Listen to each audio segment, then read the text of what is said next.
샬롬, 2022년 11월 19일 토요일입니다. 기도하겠습니다. 주님, 오늘도 말씀으로 이 하루를 열게 하심을 감사드립니다. 사랑하는 주님, 오늘부터 사사기 말씀을 나눕니다. 모세와 여호수아와 같은 지도자는 떠났으나 여전히 함께 계시는 하나님을 보게 해주시고 하루하루 믿음을 지켜 사는데 부족함이 없게 하소서. 예수님의 이름으로 기도드립니다. 아멘. 오늘의 말씀은 사사기 1장입니다. 여호수아가 죽은 후에 이스라엘 자손이 여호와께 여쭈어 이르되 우리 가운데 누가 먼저 올라가서 가나안 족속과 싸우리이까? 여호와께서 이르시되 유다가 올라갈지니라. 보라, 내가 이 땅을 그의 손에 넘겨주었노라 하시니라. 유다가 그의 형제 시므온에게 이르되 내가 제비 뽑아 얻은 땅에 나와 함께 올라가서 가나안 족속과 싸우자. 그리하면 나도 내가 제비 뽑아 얻은 땅에 함께 가리라 하니 이에 시므온이 그와 함께 가니라. 유다가 올라가매 여호와께서 가나안 족속과 브리스 족속을 그들의 손에 넘겨주시니 그들이 베색에서 10,000명을 죽이고 또 베색에서 아도니 베색을 만나 그와 싸워서 가나안 족속과 브리스 족속을 죽이니 아도니 베색이 도망하는지라. 그를 쫓아가서 잡아 그의 엄지손가락과 엄지발가락을 자르매 아도니 베색이 이르되 옛적에 70명의 왕들이 그들의 엄지손가락과 엄지발가락이 잘리고 내 상 아래에서 먹을 것을 줍더니 하나님이 내가 행한 대로 내게 갚으심이로다 하니라. 무리가 그를 끌고 예루살렘에 이르렀더니 그가 거기서 죽었더라. 유다 자손이 예루살렘을 쳐서 점령하여 칼날로 치고 그 성을 불살랐으며 그 후에 유다 자손이 내려가서 산지와 남방과 평지에 거주하는 가나안 족속과 싸웠고 유다가 또 가서 헤브론에 거주하는 가나안 족속을 쳐서 세세와 아히만과 달메를 죽였더라. 헤브론의 본 이름은 기럇 아르바였더라. 거기서 나아가서 드빌의 주민들을 쳤으니 드빌의 본 이름은 기럇 세벨이라. 갈렙이 말하기를 기럇 세벨을 쳐서 그것을 점령하는 자에게는 내 딸 악사를 아내로 주리라 하였더니 갈렙의 아우 그나스의 아들인 온니엘이 그것을 점령하였으므로 갈렙이 그의 딸 악사를 그에게 아내로 주었더라. 악사가 출가할 때에 그에게 청하여 자기 아버지에게 밭을 구하자 하고 나귀에서 내림에 갈렙이 묻되 내가 무엇을 원하느냐 하니 이르되 내게 복을 주소서. 아버지께서 나를 남방으로 보내시니 샘물도 내게 주소서 하매 갈렙이 윗샘과 아랫샘을 그에게 주었더라. 모세의 장인은 겐 사람이라. 그의 자손이 유다 자손과 함께 종려나무 성읍에서 올라가서 아랏 남방의 유다 황무지에 이르러 그 백성 중에 거주하니라. 유다가 그의 형제 시므온과 함께 가서 스밧에 거주하는 가나안 족속을 쳐서 그곳을 진멸하였으므로 그 성읍의 이름을 호르마라 하니라. 유다가 또 가사 및 그 지역과 아스글론 및 그 지역과 에그론 및 그 지역을 점령하였고 여호와께서 유다와 함께 계셨으므로 그가 산지 주민을 쫓아내었으나 골짜기의 주민들은 철 병거가 있으므로 그들을 쫓아내지 못하였으며 그들이 모세가 명령한 대로 헤브론을 갈렙에게 주었더니 그가 거기서 안악의 세 아들을 쫓아내었고 베냐민 자손은 예루살렘에 거주하는 여부스 족속을 쫓아내지 못하였으므로 여부스 족속이 베냐민 자손과 함께 오늘까지 예루살렘에 거주하니라. 요셉 가문도 베델을 치러 올라가니 여호와께서 그와 함께 하시니라. 요셉 가문이 베델을 정탐하게 하였는데 그 성읍의 본 이름은 루스라. 정탐꾼들이 그 성읍에서 한 사람이 나오는 것을 보고 그에게 이르되 청하노니 이 성읍의 입구를 우리에게 보이라. 그리하면 우리가 네게 선대하리라 하매 그 사람이 성읍의 입구를 가리킨지라. 이에 그들이 칼날로 그 성읍을 쳤으되 오직 그 사람과 그의 가족을 놓아 보내매 그 사람이 헷 사람들의 땅에 가서 성읍을 건축하고 그것의 이름을 루스라 하였더니 오늘까지 그곳의 이름이 되니라. 므낫세가 베스안과 그에 딸린 마을들의 주민과 다아낙과 그에 딸린 마을들의 주민과 돌과 그에 딸린 마을들의 주민과 이블르함과 그에 딸린 마을들의 주민과 무깃도와 그에 딸린 마을들의 주민들을 쫓아내지 못하매 가나안 족속이 결심하고 그 땅에 거주하였더니 이스라엘이 강성한 후에야 가나안 족속에게 노역을 시켰고 다 쫓아내지 아니하였더라. 에브라임이 게셀에 거주하는 가나안 족속을 쫓아내지 못하매 가나안 족속이 게셀에서 그들 중에 거주하였더라. 스불론은 기드론 주민과 나알룰 주민을 쫓아내지 못하였으므로 가나안 족속이 그들 중에 거주하면서 노역을 하였더라. 아셀이 악고 주민과 시돈 주민과 알랍과 악십과 헬바와 아빅과 르흡 주민을 쫓아내지 못하고 아셀 족속이 그 땅의 주민 가나안 족속 가운데 거주하였으니 이는 그들을 쫓아내지 못함이었더라.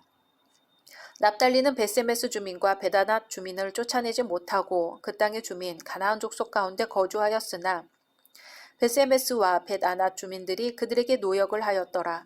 아모리 족속이 단 자손을 산지로 몰아넣고 골짜기에 내려오기를 용납하지 아니하였으며 결심하고 헤레스 산과 아얄론과 사알빔에 거주하였더니 요셉의 가문의 힘이 강성함에 아모리 족속이 마침내는 노역을 하였으며 아모리 족속의 경계는 아그라빔 비탈의 바위부터 위쪽이었더라. 아멘. 여호수아에 이은 또 하나의 역사서인 사사기는 여호수아 사후 선지자 사무엘이 이르기까지 약 350년간의 이스라엘의 암흑기를 보여줍니다. 출애굽의 지도자 모세가 죽고 또한 가나안 정복의 영도자 여호수아도 죽자 이스라엘은 급속히 이방 문화와 가증한 죄악에 젖어 들어갔습니다. 이에 하나님께서는 그들을 이방인의 손에 붙여 징계하셨습니다. 그러나 고통 중에 이스라엘이 부르짖을 때에는 여러 사사들을 통해 구원하셨습니다. 사사기는 바로 이러한 악순환의 반복된 역사에 대해 기록한 책인데 그 와중에서도 당신의 백성을 끝까지 버리지 아니하시고 끝내 함께 하시는 하나님의 구원의 손길이 강조되어 있습니다.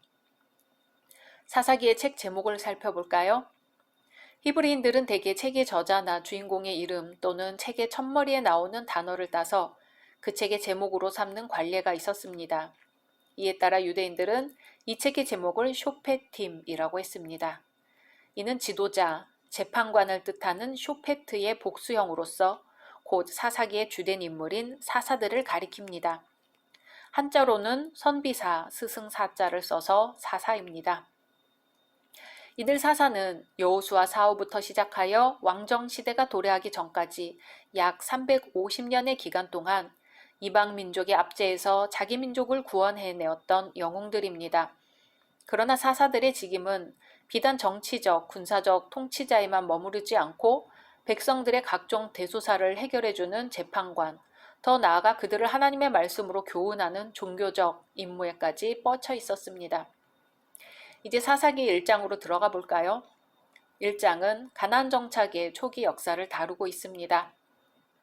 여호수아가 죽은 후 이스라엘 각 지파가 가나안에 정착하게 되는 점진적 과정을 보여줍니다. 물론 가나안 정복은 여호수아에 의해서 이미 완수되었고 각 지파별로 토지도 분배된 상태이긴 합니다. 그러나 이스라엘 백성들이 그 땅을 완전히 장악하고 정착하는 데는 물리적인 군사력에 있어서나 조직적인 통치 구조면에 있어서나 아직까지 미성숙한 상태에 있었습니다. 즉 가나안 땅에는 이스라엘이 정복하지 못한 강력한 원주민들과 미정복지들이 많이 남아 있었습니다. 때문에 이스라엘 백성들은 자신의 몫으로 할당된 기업을 온전히 취하기 위해서는 한시바삐 가나안인들을 축출해내고 그곳에 이스라엘의 통치체제를 구축해야 했습니다. 오늘 1장에서는 이에 제일 먼저 유다 지파가 시므온 지파와 더불어 행한 정복 사업을 소개합니다. 그리고는 이어서 요셉 족속의 성공적인 정복 사업 및 다른 지파들의 실패담을 차례로 소개합니다. 1절에서 20절은 유다 지파가 승리하는 장면이 나옵니다.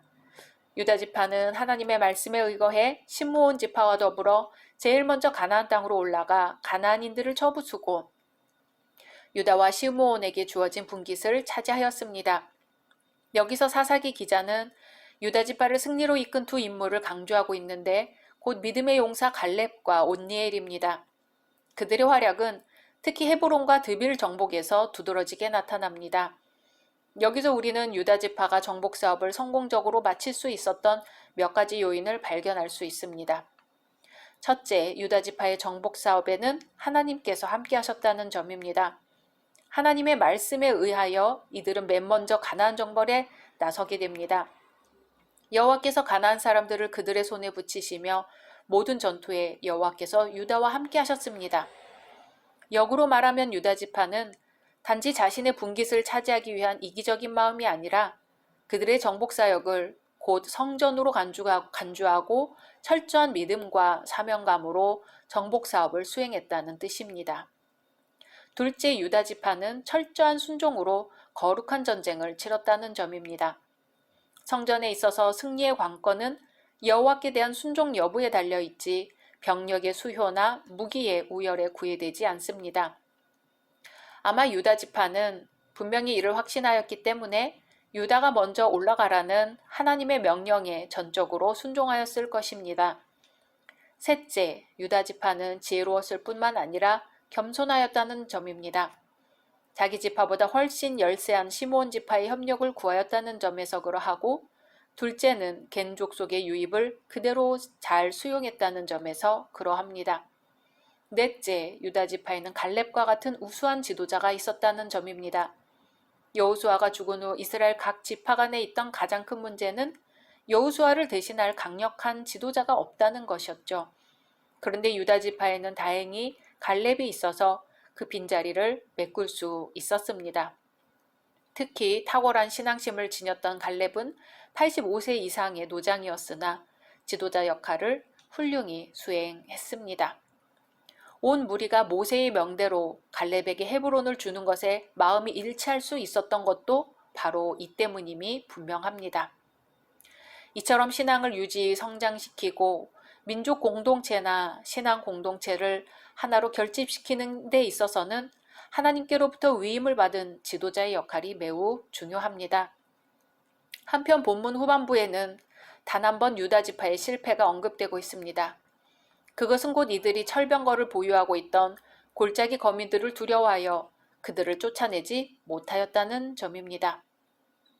하나님의 능력을 힘입어 산지 거민들을 다 쫓아내었던 유다 지파가 유독 철병거만을 두려워하였다는 것은 결국 불신앙으로밖에 해석할 수 없습니다.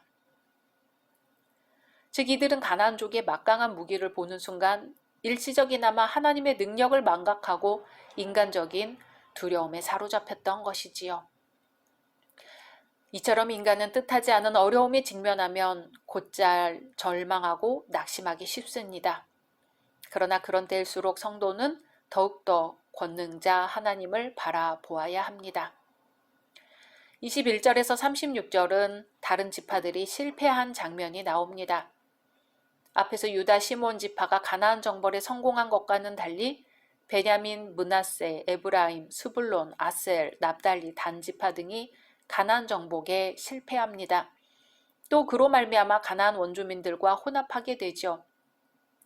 그 중에는 요셉 족속이 믿음으로 베델 정복에 성공한 기사도 포함되어 있습니다. 이 베델 정복 기사는 유다 지파와 같이 믿음으로 가나안 정복 사업에 나섰더라면 다른 지파들도 동일하게 하나님께서 함께 하심으로 정벌에 성공하였을 것임을 시사해 줍니다. 그러나 단 한 번 베델 정복 이외의 본문에 나타나는 지파들은 모두 자신의 분깃을 차지하는 데 실패하고 맙니다. 정리해보면 이렇습니다. 전반적인 가나안 정벌에는 실패했으나 부분별로 각 지역의 주도권을 잡은 지파들이 있는데 요셉 족속, 즉 므낫세와 에브라임 지파, 그리고 스불론 지파입니다. 게다가 요셉 족속은 점차 강성하여짐에 따라 자신들의 영토 내에 있는 가나안인들을 종으로 노역을 시키고 단 지역에 있는 가나안인들까지도 노역을 시키게 됩니다. 그러나 요셉 족속이 하나님의 명령에 좀 더 철저하고 현명했더라면 거기서 얻는 이익에 만족할 것이 아니라 가나안인들을 철저히 진멸해야 했을 것입니다. 왜냐하면 그것이 곧 죄악의 씨앗이 되어 장차 그들을 잠식시켜 버리게 되기 때문입니다. 가나안 정벌에 실패함으로써 가나안인들과 타협하여 그들 가운데 거해야 했던 지파들에는 아셀과 납달리 지파가 있습니다. 이들 지파는 가나안인들을 종으로 부리는 것은 고사하고 오히려 수적인 열세 때문에 적극적으로 그들에게 협력하지 않으면 안 되었습니다. 단지파의 경우는 오히려 가나안인들에게 쫓겨 북쪽으로 이주하거나 산지로 피하지 않으면 안 되었습니다. 그러나 그럼에도 불구하고 요셉 족속의 강성함으로 그 지역의 주도권은 이스라엘이 여전히 갖고 있었습니다. 이와 같이 각 지파들의 실패를 통해서 우리는 하나님의 자녀들이 믿음 위에 굳건하게 서지 않을 때 오히려 사단의 세력이 득세하여 하나님의 나라를 온전히 세우지 못하도록 하는 것을 보게 됩니다. 뿐만 아니라 그들이 성도들을 각종 죄악으로 잠식시키게 된다는 사실을 발견하게 됩니다.